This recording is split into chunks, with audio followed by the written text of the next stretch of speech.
You have to have it before you get it. Terrible English grammar, I know, but a life-changing truth that moved me from poverty to wealth. It also was the toughest obstacle for me to overcome and understand. Learning this got me the love of my life and the lifestyle to enjoy life to the fullest. Dr. Joe Dispenza is going to teach you how to have it before you get it. Here's Joe. When you understand that you cannot get abundant, when it's no longer about the game called abundance, it's about the game called change. Mm-hmm. What do I need to change? The more I change, the more I'll be abundant. Yes. So then it's no longer how come it hasn't happened? That's the old personality, separate from the experience, still in lack, asking that question. Which is creating your current reality. Which is reaffirming it, because that's the lens you're perceiving it through. Okay. Mm-hmm. So we should be focusing more on what we need to change every moment as opposed to the abundance or the healing. Well, the word meditation means to become familiar with. Sit with yourself long enough and not turn on your cell phone, not scroll through your social media, do no TikTok, no emails, none of that stuff. Don't just sit and close your eyes and watch the thoughts that come up. That's the exact reason why you're not abundant. Watch what you want to do when you're feeling lack, to take away the lack, and there's always something you would do to take it away. But sit with the lack and be curious on what's on the other side of it, right? Mm-hmm. Because the body's programmed into lack now subconsciously, right? So the emotion of lack drives our thoughts and drives our behaviors. So it makes sense then that if an emotion is a record of the past, then we're doing things habitually from the past. Mm-hmm. We're thinking in the past, right? So lower the volume to the emotion every time you notice lack comes up. And just like breaking any addiction, there's going to be cravings, right? So the body's going, hey, Lewis, it's been about 2 hours since you're so used to doing this thing. You've been thinking lacking thoughts about 150,000 times a day, and you're just going to stop now. The body's going to start influencing the mind and saying, it's not going to work. You're a loser. It didn't work before. It's too hard. Everybody else. That's why it's so hard for people to lose weight or get in shape, because you might try it for a few days and then the cravings, or I'm tired and I want to go default back into the old personality. Right, because why? Because the body, which has been conditioned, the body is the unconscious mind. So the body's got used to the familiar feeling. They don't even know it's lack. The hardest part about all of this is making a different choice. And the moment you decide to make a different choice, get ready, it's going to feel uncomfortable. Right. It's going to feel unfamiliar. Your body's all of a sudden saying, hey, Lewis, why don't you start thinking those same exact thoughts, do the same things, make the same choices, demonstrate the same behaviors, have the same experiences, so you could feel that feeling of lack. Complain again to somebody, call somebody up and say how miserable your life is, right?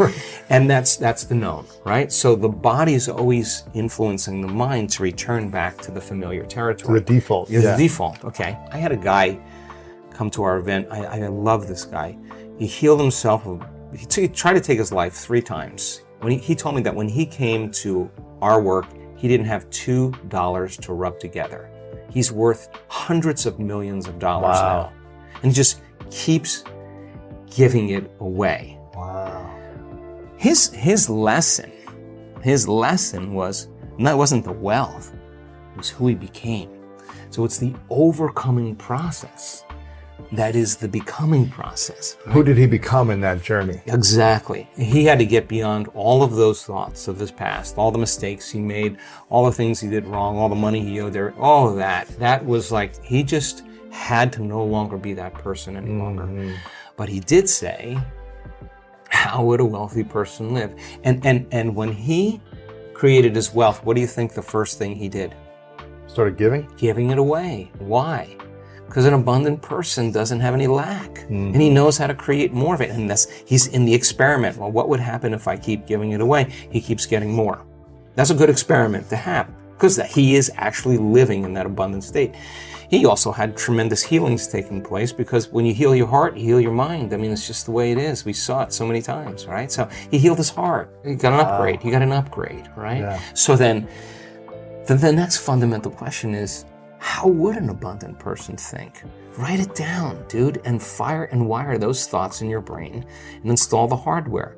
Keep doing it with attention and intention, it becomes the new voice in your head. It becomes a software program. Then say, okay, how am I going to be in my life today? What would an abundant person, how would they behave? And before you reach for your cell phone and start scrolling through your social media, close your eyes and rehearse in your mind how that person would walk, how they would breathe, how they would smile, how they would greet people, how they would be on Zoom calls, how would they be in traffic, how would they be at dinner. And the act of closing your eyes and mentally rehearsing the act, if you're truly present, the brain does not know the difference between the real life experience and what you're imagining. In fact, just a little bit of time, you start to install the neurological hardware to look like you already did it. Now the brain is no longer a record of the past, it's primed for the future. Keep doing it, keep rehearsing, no different than playing an instrument, no different than learning how to dance, no different than learning how to act or play a sport. Everybody's always rehearsing, right? The rehearsal process changes the brain to look like you've already done it, you've already experienced it. Now what's the essential part of that? The hardware is in place. Now all you gotta do is step into the footprint. Keep doing it, it becomes a software program. You start acting like an abundant person.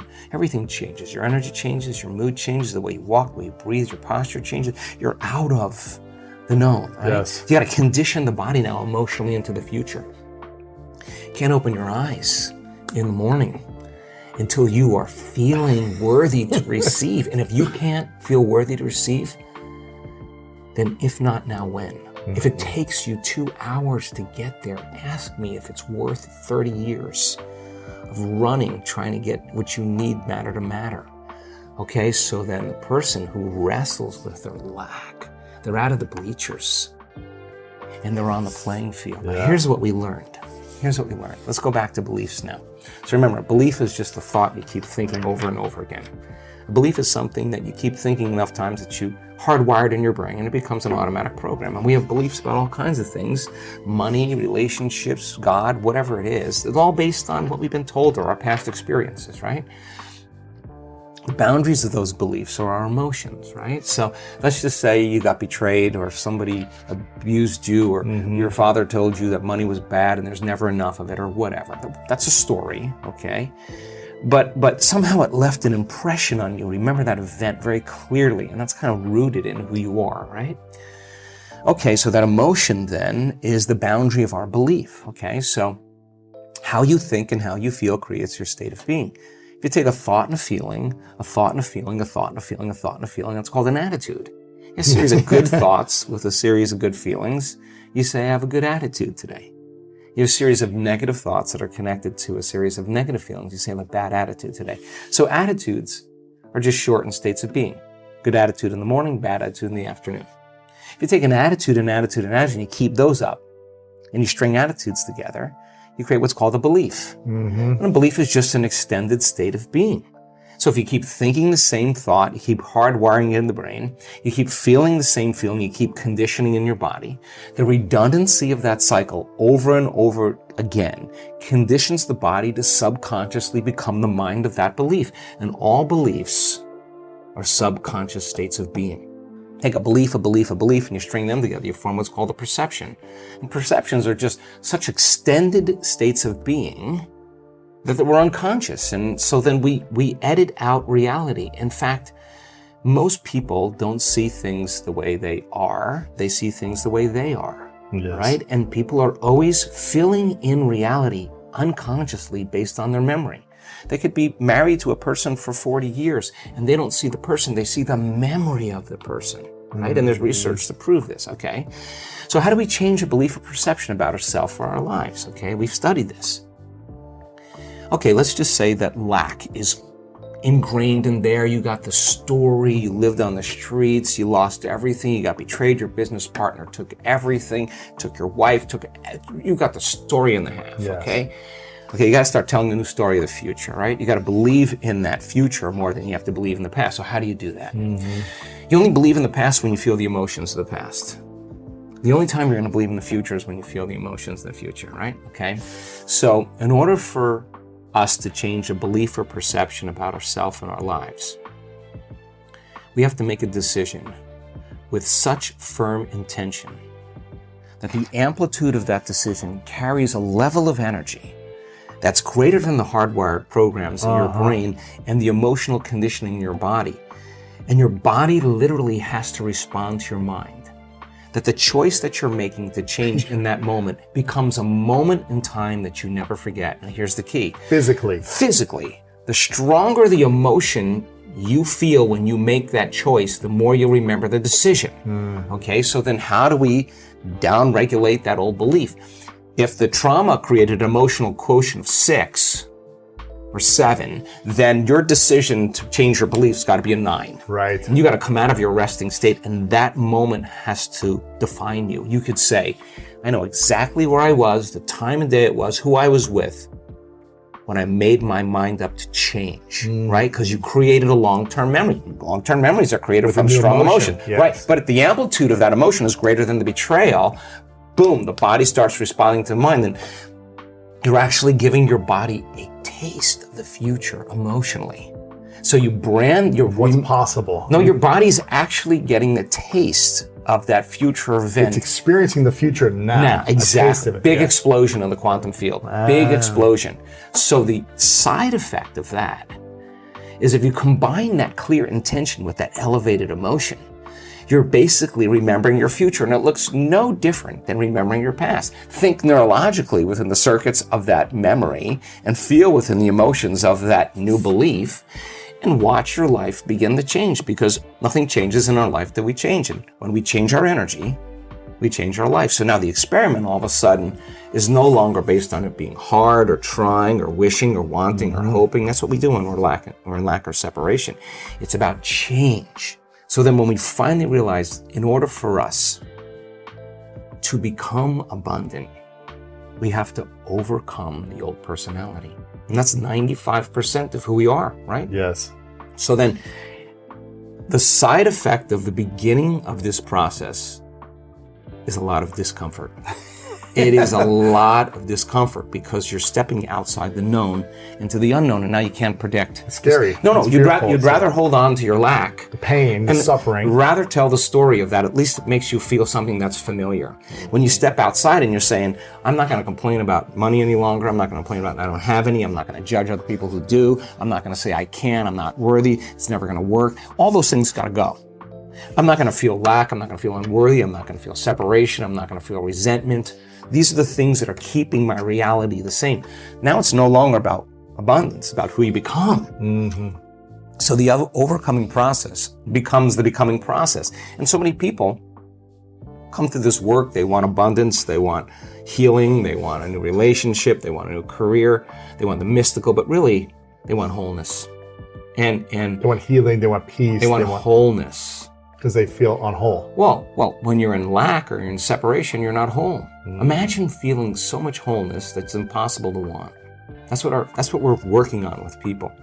Then you can really enjoy a sunset. Then you can really enjoy a meal. Then you can really enjoy your friends. Then you can. I talk to people that are very abundant. I mean, in the billions abundant, and so many of them say we are in misery. They're not whole. We're in agony because they can't enjoy life anymore. That's what they want. I mean, people want abundance to be able to enjoy life. They want to be able to do whatever they want with whoever they want as many times as they want, wherever they want. That's freedom, right? Or people want abundance. The sponsoring thought is really they want freedom, right? Or whatever their sponsoring thought would be, right? So then creating from the field instead of from matter to shorten the distance between cause and effect requires that clear intention with that elevated emotion, coherent brain and coherent heart. Tune into that energy and feel it with your brain and your heart. I mean, we have plenty of ways to do that. Examine your personality and examine your personal reality. Change your personality, change your personal reality. Don't make it be about abundance. Make it about becoming abundant by overcoming the person who's not abundant.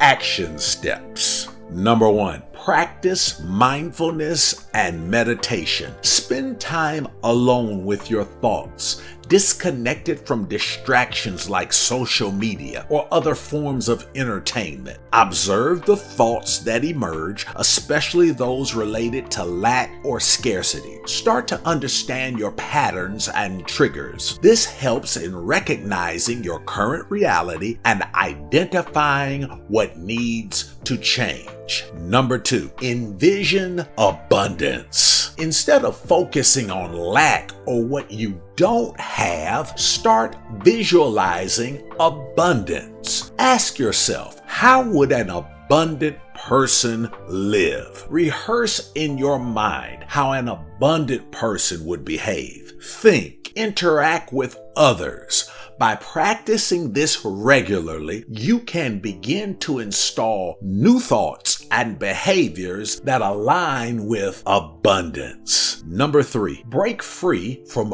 old patterns. Understand that change is going to feel uncomfortable because it takes you out of your comfort zone and into the unknown. Be ready to experience cravings from the old patterns, but instead of giving in, sit with the discomfort and understand that it's part of the process towards transformation. Number 4, invest in personal growth. Making a different choice and sticking to it can be challenging, but the rewards are abundant. To truly change, you need to invest time and energy in personal development, learning new things, and challenging old beliefs. This includes reading, attending workshops, or even seeking professional guidance. And number 5, create a new story for your future. Instead of dwelling on past events and experiences, start telling a new story for your future. Believe in this future more than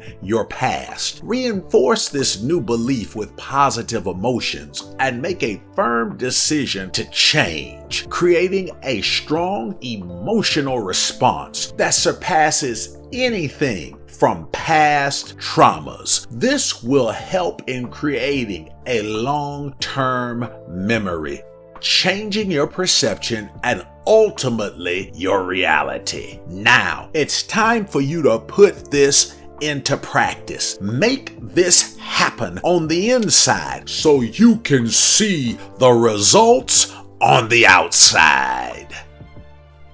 Thanks for listening and watching. Share this video with someone you care about. Help us inspire 1 million people to get past their give-up point and win with these lessons of inspiration and enlightenment. Click the like and subscribe buttons. Also click the bell icon so you are notified of new content. Consider becoming a Patreon. Your $5 per month helps us hire more staff so we can reach more people around the world. Patrons get access to exclusive coaching videos, e-materials, and one-on-one coaching opportunities to help you realize your dreams as fast as possible. Click the link below and join our winning team. If you need resources such as books, programs, and etc. to assist you in your journey, check out the links below. I'm sure there is something that will help you. Now, here are a few more videos that will definitely inspire you